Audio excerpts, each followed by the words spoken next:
예수님은 본문 말씀에서 작은 자를 업신여기지 말라라고 말씀하십니다.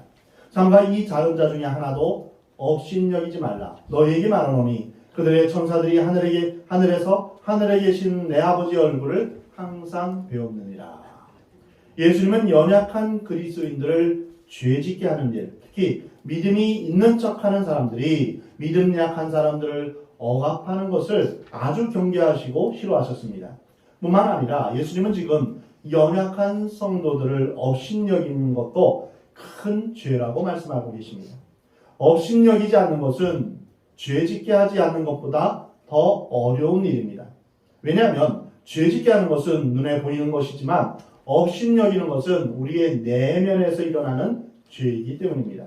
우리는 겉으로 죄를 짓지 않을 수도 있고 남이 죄를 짓지 않도록 그렇게 할 수도 있습니다. 그러나 그러면서도 속으로는 다른 사람들을 깔보고 무시할 수 있습니다. 마태복음 5장에서 예수님은 이렇게 말씀하셨습니다. 나는 너희에게 이르노니 형제에게 노하는 자마다 심판을 받게 되고 형제에 대하여 나가라 하는 자는 공회에 잡히게 되고, 나가는 바보라는 말입니다. 미련한 놈이라는 자는 지옥불에 들어가게 되리라. 실제로 살인을 하는 것만이 살인이 아니라 마음속으로 형제를 미워하는 것이 곧 살인이다 라고 하셨습니다. 사실 우리는 너무나 쉽게 형제를 비판하고 정죄합니다. 생각해보면 별일도 아닌데 화를 내며 공격할 때가 많습니다. 그리고 머리가 나쁘다느니 감정적이라느니 버릇이 없다더니 하면서 깔보기 쉽습니다. 또 어떤 사람은 자기가 상처를 받거나 무시당했을 때 상대방에게 2배, 3배의 상처를 줍니다. 사실 상처를 받았다고 불평하는 사람도 보면 결국 상처를 주게 되는 것입니다. 상처를 받았다는 이유로 다른 사람을 욕하고 비방하는 것을 볼 수 있습니다. 똑같습니다.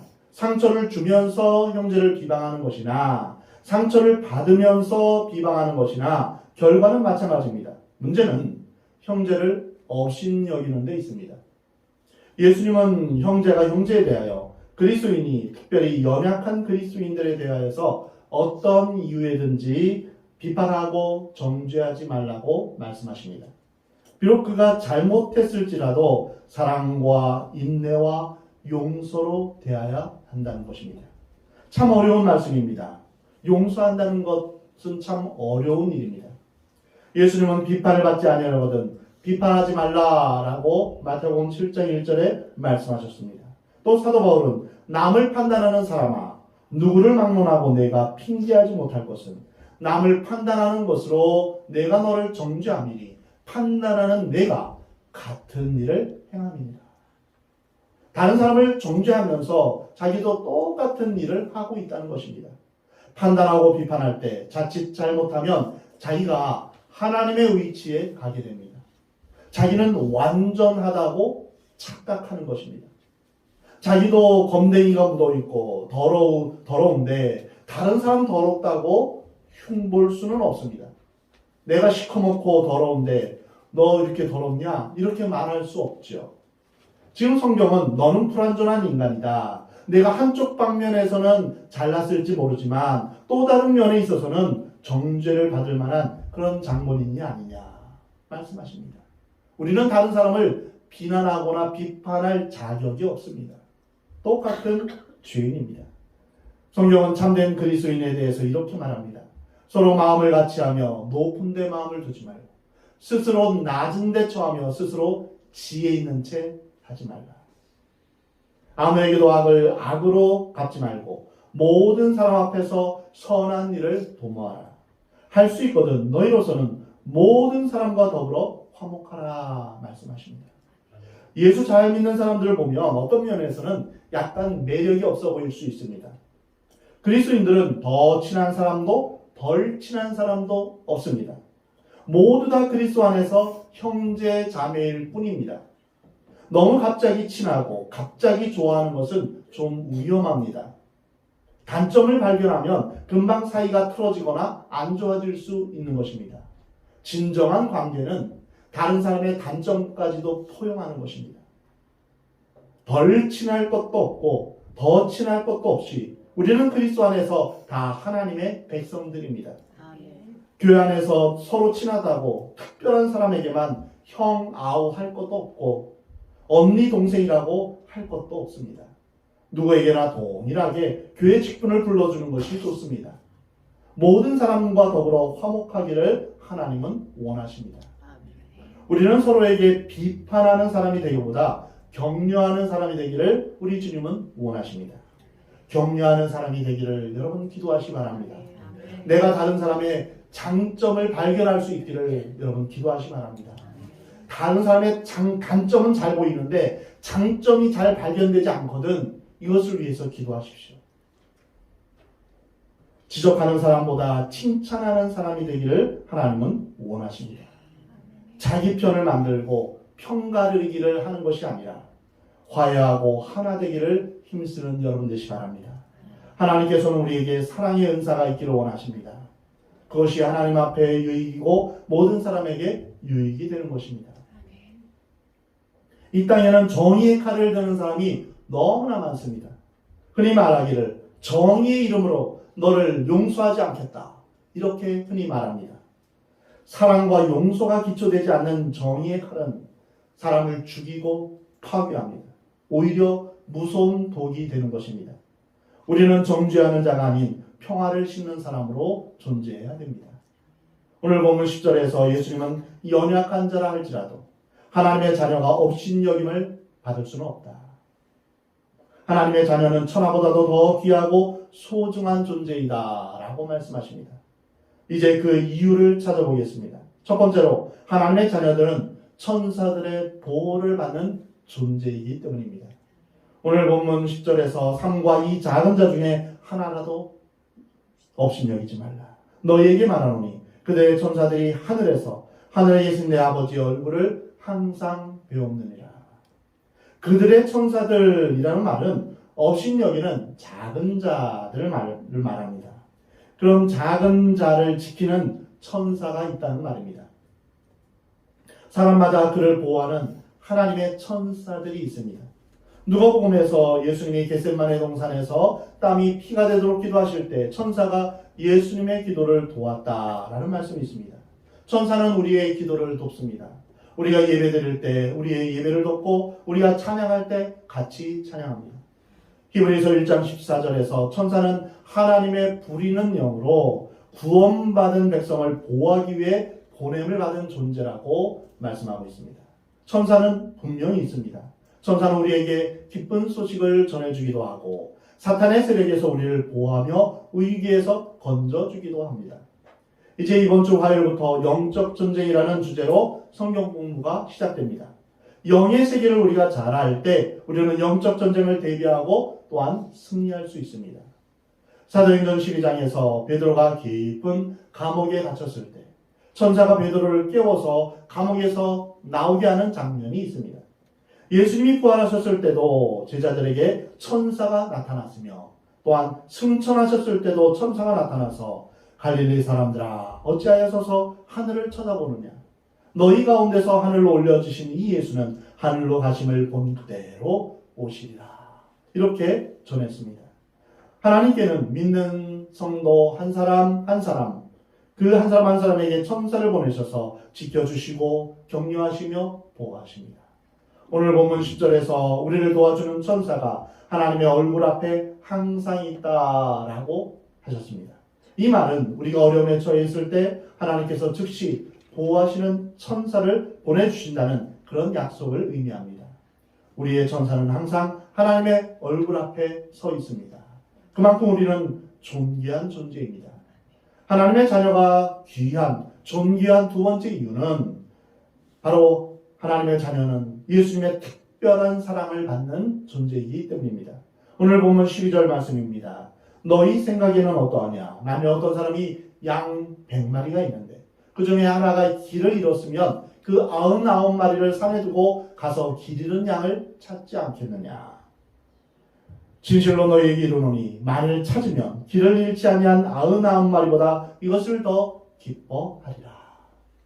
우리는 이 이야기에서 굉장히 중요한 교훈을 몇 가지 찾을 수 있습니다. 첫 번째는 하나님께서 99마리나 한 마리나 다 똑같이 사랑하신다는 것입니다. 하나님의 사랑은 양적인 사랑이 아니라 질적인 사랑입니다. 하나님 우리를 절대 사랑의 가치로 보고 계십니다.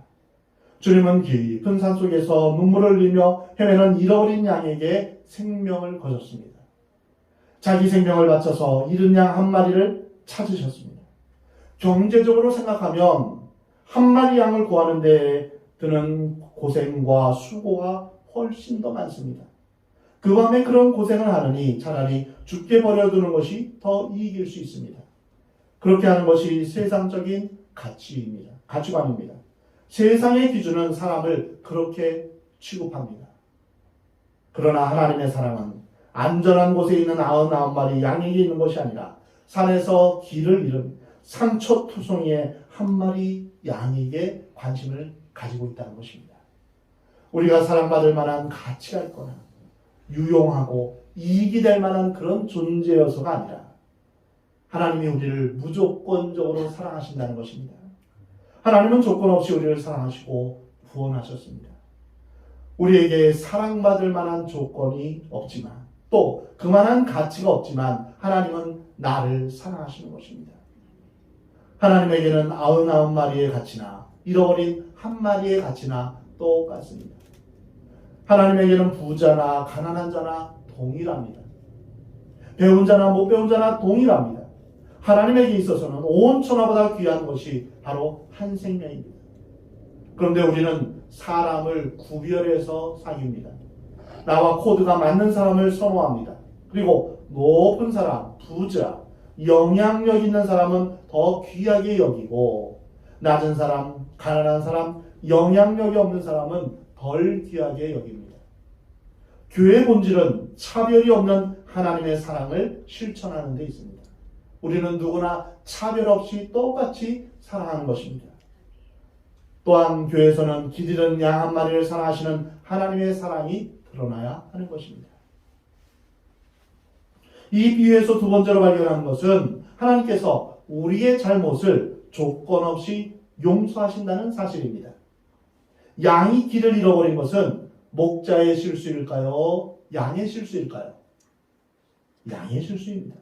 목자가 가지 말라고 한 곳에 양이 간 것입니다.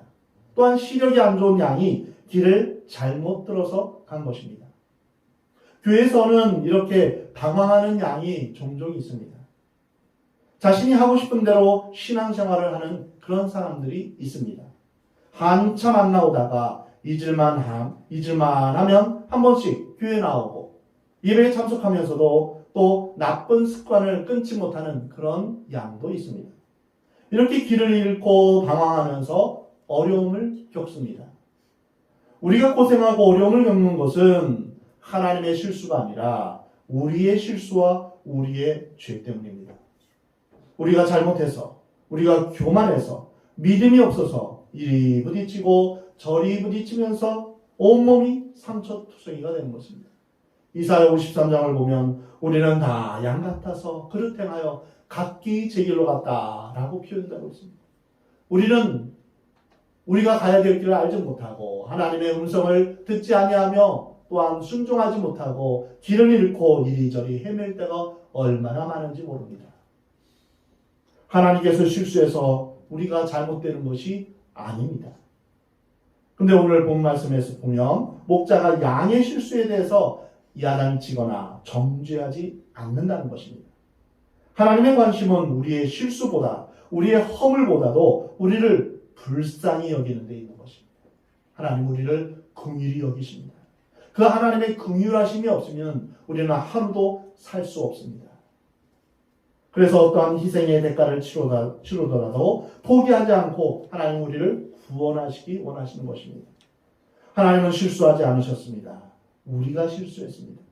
그렇지만 우리 잘못 때문에 구원을 포기하시거나 하나님의 사랑을 미루지 않으셨습니다. 여전히 하나님께서는 우리를 찾으시고 우리를 기억하시며 우리를 구원하시기를 원하십니다. 로마서 5장 8절에 우리가 아직 죄인 되었을 때 그리스도께서 우리를 위하여 죽으심으로 하나님께서 우리에 대한 자기의 사랑을 확증하셨다. 아무 죄도 없으시고 아무 잘못도 없으신 예수님께서 누구의 죄 때문에요? 나의 죄 때문에. 내 죄 때문에 십자가에서 죽으신 것입니다. 하나님은 우리가 완전한 사람이 되어서 교회에 오는 것을 원하시지 않습니다. 우리가 죄인인 채로 있는 모습 그대로 하나님은 오기를 원하십니다. 우리가 지금 인간적으로 여러 문제를 안고 있는 것을 하나님은 다 너무나 잘 아십니다. 그것을 다 해결하고 오라라고 말씀하지 않으십니다. 그 모습 그대로, 있는 모습 그대로 나오라고 말씀하십니다. 주님은 실수하고 죄 짓고 허물 많은 우리를 그대로 용납하십니다. 그리고 그 하나님의 마음을 우리가 품기를 원합니다. 다른 사람을 향하여서 우리가 볼 때 이러한 하나님의 사랑으로, 하나님의 관점으로 다른 사람을 보기를 하나님 원하시는 것입니다. 인간들은 이기적이고 교만하며 자기중심적입니다. 인간은 본질상 진노의 자식들입니다. 인간은 스스로 절망을 선택하고 불행을 자초했습니다. 그러나 하나님께서는 이처럼 교만하고 어리석은 인간을 조건 없이 사랑하시며 외아들 예수 그리스도를 이 땅에 보내주셔서 십자가에 대신 죽게 하셨습니다. 이 비유에서 바로 이러한 하나님의 사랑을 볼 수 있는 것입니다. 이른 양 한 마리를 찾아다니시는 그 목자 되신 예수님, 그 목자 되신 예수님이 우리를 위해서 이 땅에 내려오신 것입니다. 세 번째로 하나님의 사랑은 기다리시는 사랑이 아니라 찾아가시는 사랑이십니다. 우리가 위기 상황에 몰려 있을 때 하나님은 적극적으로 우리의 삶에 개입하시는 분이심을 볼 수 있습니다. 목자는 양이 제 발로 걸어 들어올 때까지 기다리시는 분이 아닙니다. 탕자의 비유에서는 어떻습니까? 탕자가 집을 나갔다가 다시 회개하는 마음으로 돌아왔습니다. 그럴 때 아버지는 집 안에 앉아서 기다리지 않았습니다. 문 밖에 나가서 동구밭에 저 멀리 걸어오는, 거짓골로 걸어오는 그 아들의 모습을 보고 뛰어가서 얼싸안고 반기며 맞아주었습니다. 그 아버지는 탕자가 집을 나갔을 때부터 벌써 아들을 용서하고 있었습니다. 집을 나간 그 순간부터 아들을 기다리고 있었던 것입니다. 하나님 우리가 죄 지을 때부터 용서하고 계십니다. 떠날 때부터 용서하고 계셨고 문을 열고 계셨고 기다리고 계십니다. 하나님은 우리가 온전히 하나님 안에 거하면서 말씀 안에 거할 때는 기쁜 마음으로 즐거운 마음으로 우리를 사랑하십니다. 또한 우리가 죄를 짓고 또한 하나님을 떠날 때는 하나님은 슬픈 마음으로 마음이 찢어지는 그 마음으로 우리를 사랑하십니다. 아들이 돌아왔을 때 아버지는 아들을 얼싸안고 반지를 끼워주고 신을 신기며 송아지를 잡아 잔치를 벌였습니다. 하나님은 이렇게 우리를 맞아주시는 분입니다. 아무런 조건 없이 아무런 책망 없이 있는 모습 그대로 하나님 우리를 품어주십니다. 죄인 가운데 두 부류가 있습니다. 스스로 회개하고 돌아올 가능성이 있는 죄인이 있습니다. 탕자가 되어서도 하나님을 등뒤로 하고 세상에 가서 인간적으로 살고 고민하고 죄에 빠져 괴로워하다가 마지막에는 하나님을 생각하는 사람이 있습니다. 이런 죄인에 대해서는 하나님께서 문을 열고 밤이나 낮이나 기다리십니다. 근데 또 하나의 죄인은 스스로는 절대로 죄 가운데서 빠져나올 수 없는 죄인입니다. 이런 죄인들을 위해서 목자는 기다리는 것이 아니라 찾아갑니다. 산을 넘고 물을 건너서 그 엄청난 고난의 길을 찾아오십니다. 우리를 만나기 위해서 예수님은 2000년 동안 걸어오셨습니다. 2000년의 세월을 거쳐 여기까지 오셨고 길 잃고 방황하는 우리를 찾아오신 것입니다. 우리가 돌아올 수 없는 그런 상황일지라도 주님은 우리를 포기하지 않는다는 사실을 여러분 기억하시 바랍니다. 우리가 더 이상 어찌할 수 없는 상황이 있을지라도 하나님은 절대로 우리를 포기하지 않으십니다. 이 비유에서 네 번째로 배우는 것은 하나님은 우리를 찾으신 후에 잔치를 베푸시고 기뻐하신다는 사실입니다. 부모가 자녀를 낳으면 그냥 좋아합니다. 시간 가는 줄 모르고 그냥 보며 좋아합니다. 하나님께서 그렇게 우리를 사랑하시고 좋아하십니다. 어린 자녀들을 보며 잠잠히 사랑하는 것처럼 그렇게 하나님께서는 우리를 사랑하십니다. 탕자라도 못된 짓을 평생 했을지라도 자녀라고 그냥 기뻐하고 좋아하시는 분이 하나님이십니다. 이렇다가 다시 찾은 양에 대해서 야단치거나 충고하거나 멸시의 눈초리를 보내지 않습니다. 오직 기뻐할 뿐입니다. 잃었다가 찾은 양을 어깨에 메고 돌아와서 환호성을 지르면서 잔치를 베푸는 그 모습을 상상해 보십시오. 우리는 가끔 회개하고 돌아온 사람에게 너무나 가혹하게 대할 때가 많습니다. 우리는 그 사람의 과거 때문에 그가 현재 변화되었음에도 불구하고 그를 정죄하거나 경계합니다. 우리 사회는 전과범에 대해서 너무나 냉랭하고 경멸하며 그에게 기회 주는 것을 꺼려합니다. 사람은 남의 허물을 잊지 않고 다른 사람의 죄를 언제까지나 기억하고 있습니다. 참 우리는 다른 사람의 죄를 참 자세히 기억해야 할 때가 많이 있습니다. 그러나 하나님은 그 모든 죄를 다 잊어버리십니다. 던져버리십니다. 우리의 허물과 죄를 보시지 아니하시고 우리의 죄를 잊으시고 덮어두십니다. 이러다가 다시 찾은 기쁨과 감격만으로 어쩔 줄 몰라 하십니다. 오늘 본문 14절에 이와 같이 이 작은 자 중에 하나라도 잃는 것은 하늘에 계신 너희 아버지의 뜻이 아니니라. 하나님의 자녀가 업신여김을 받지 않고 귀중한 세 번째 이유는 그것이 하나님의 뜻이기 때문입니다. 사람은 불편하고 귀찮으면 쉽게 포기하고 돌아서 버립니다. 전도하다가도 잘 안 되면 금세 포기해 버립니다. 양육받다가 힘들면 안 나와 버립니다. 양은 원래 그런 존재입니다. 양은 항상 삐죽거리고 말을 잘 안 듣습니다. 그런데 이런 양 하나하나가 하나님에게는 소중합니다.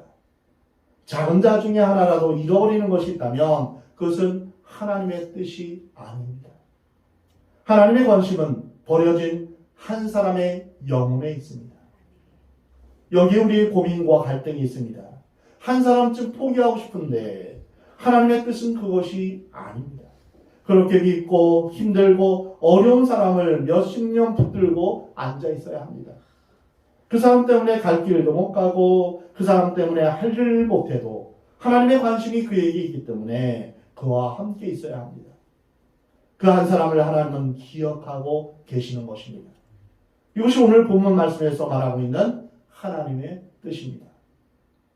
다수 때문에 소수가 희생되는 것을 하나님은 원하시지 않습니다. 다수의 이익을 쫓는 것을 요즘 학문에서는 공리주의다 이렇게 말합니다. 공공의 이익을 중요시하는 그런 공리주의입니다. 그러나 하나님은 그것을 원하시지 않습니다.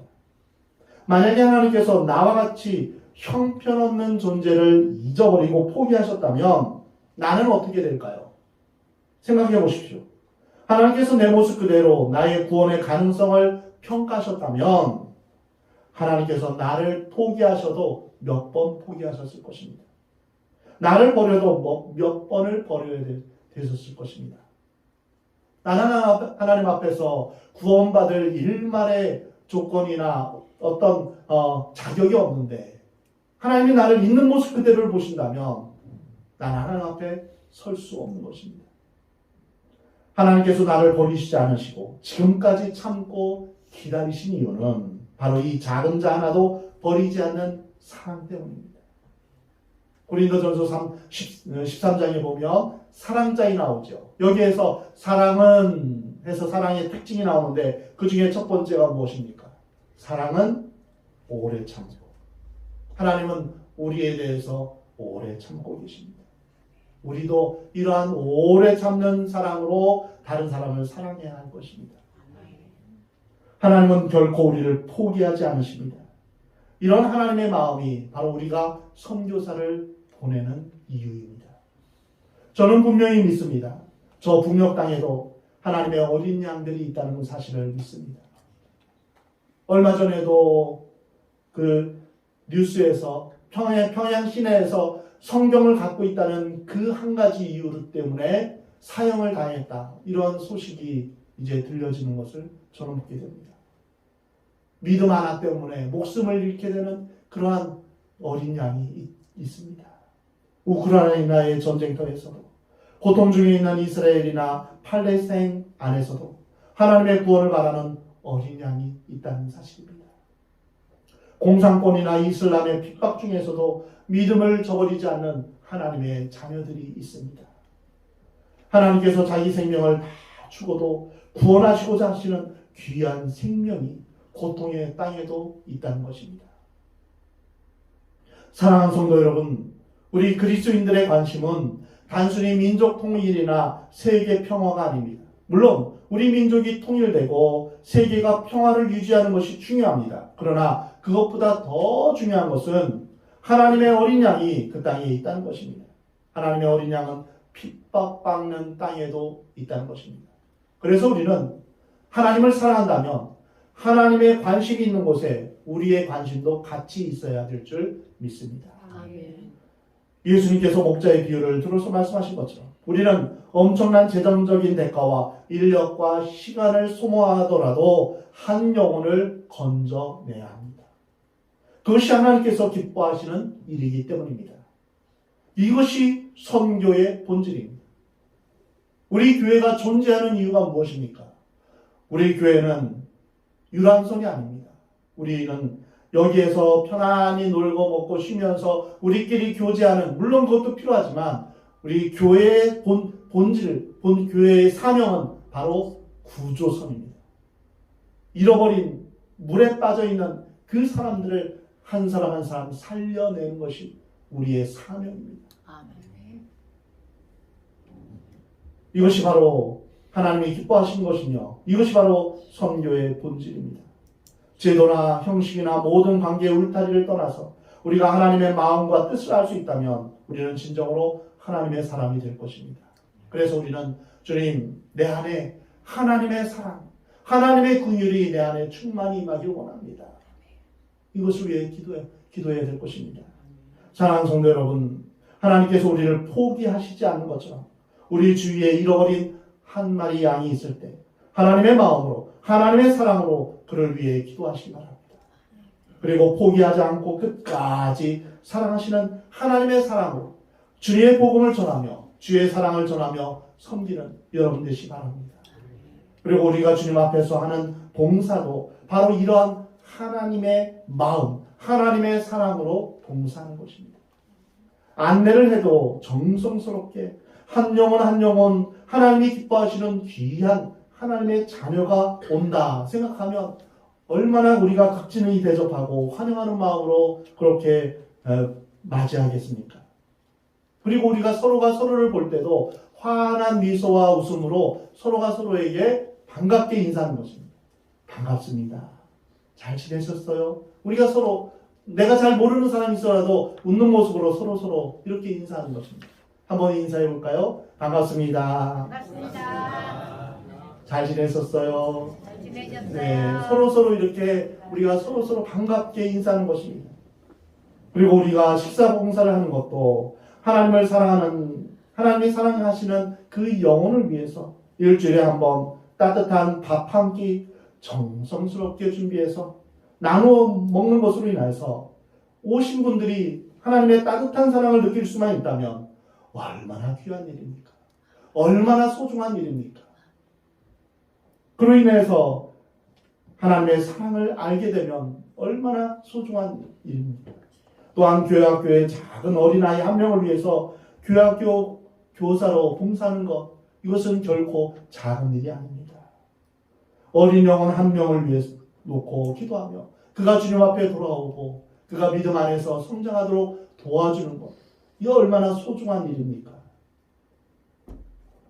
교회 청소를 해도 예배위원으로 섬기는 것도, 또 우리가 함께 이렇게 예배 자리에 나와서 함께 예배 드리는 것도 바로 하나님의 마음, 하나님의 사랑으로 충만하여서 우리가 함께 예배를 드리는 것입니다. 이렇게 우리가 서로 하나 되는 공동체, 기쁨의 공동체, 사랑의 공동체가 되어서 함께 예배를 드릴 때 이제 새로 오는 분들이 와서 내가 여기에서 천국을 경험하는구나 생각하고 믿음을 갖고 정착하지 않겠습니까? 그러니 여러분 한 사람 한 사람이 정말 소중한 존재들입니다. 우리가 함께 한 영혼이 주님 앞에 오게 되는 그런 사랑의 공동체, 믿음의 공동체가 되기를 우리는 주님 앞에 기도해야 될 것입니다. 우리가 주님 앞에서 잃어버린 한 영혼을 소중히 여기는 그 하나님의 사랑, 하나님의 마음을 가지고 이제 여러분의 삶의 모든 발걸음마다 주님, 제가 온전히 하나님의 그 사랑으로 목자 되신 그 하나님의 마음으로 살아갈 수 있도록 도와주옵소서. 이렇게 기도하며 사랑하며 사는 저와 여러분이 되기를 우리 하나님은 원하십니다.